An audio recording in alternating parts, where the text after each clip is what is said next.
Hi everybody, it's Dr. V, and in this video I'm going to talk about the journal for week number 6. I'm going to ignore all of the things that I have here about the upload problem because I've already talked about that in the overview for this week.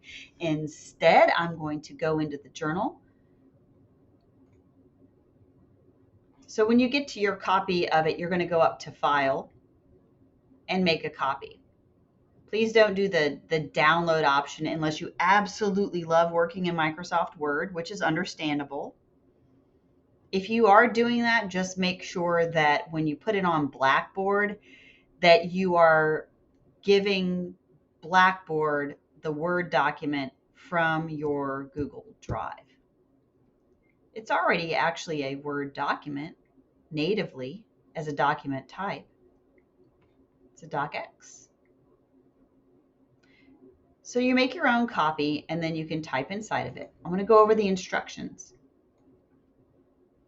You're going to need your image to write this journal, and you're going to need to have done the lessons before doing the journal.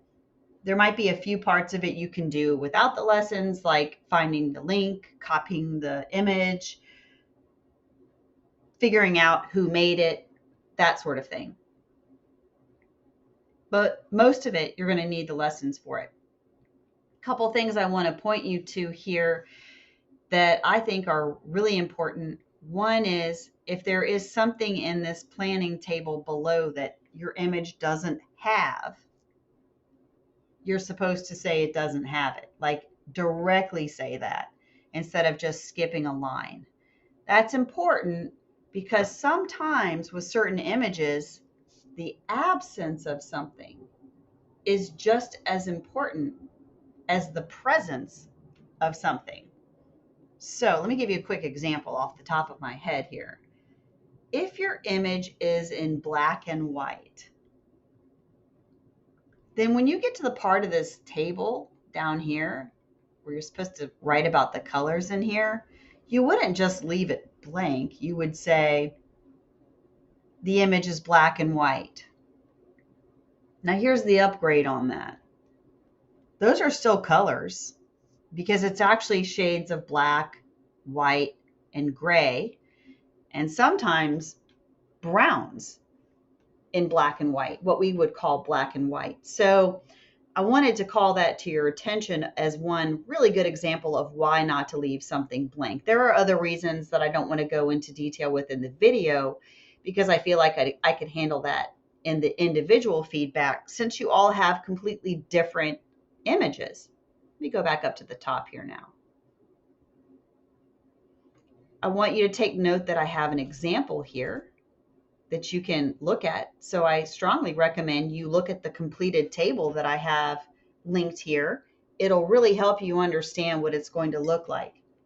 I can promise you that I've had many students tell me in the past that when they fill this table out, the paper almost writes itself. Now that might seem a little crazy to you right now, but trust me, you're going to see that happen when you get your own table done. The strength of this planning grid, the grid and the table are the same thing. The strength of it is when it's done well, this paper is easy to write and easy for you to come up with a lot of detail. In other words, it makes it easy to write a long paper. And I'm getting to teach you a technique of how to plan using a table.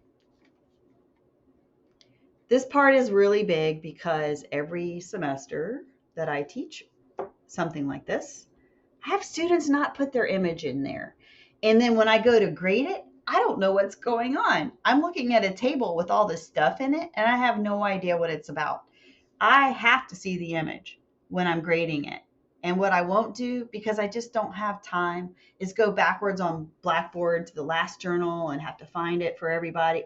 Nope, not going to happen. So there's a 20-point deduction if your image is not directly in your journal.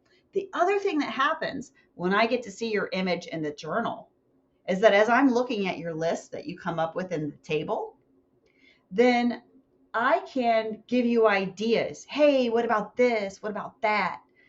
Things that maybe you didn't see, because it's always more than one set of eyes on an image that really gives a lot better details. And that's actually a good trick for this one.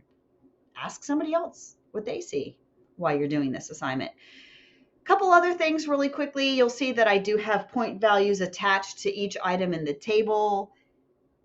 If you fill it out, you get the credit, but it needs to be filled out not in a skimpy way. It needs to be done like the example above, where there's some detail in here. So don't forget to come up here, look at this thing so you can see what my expectation is, and know that my expectation is grounded in having a very good understanding of what's going to make it easiest for you as you move to the next stages of writing this paper. The better the table, the better the draft.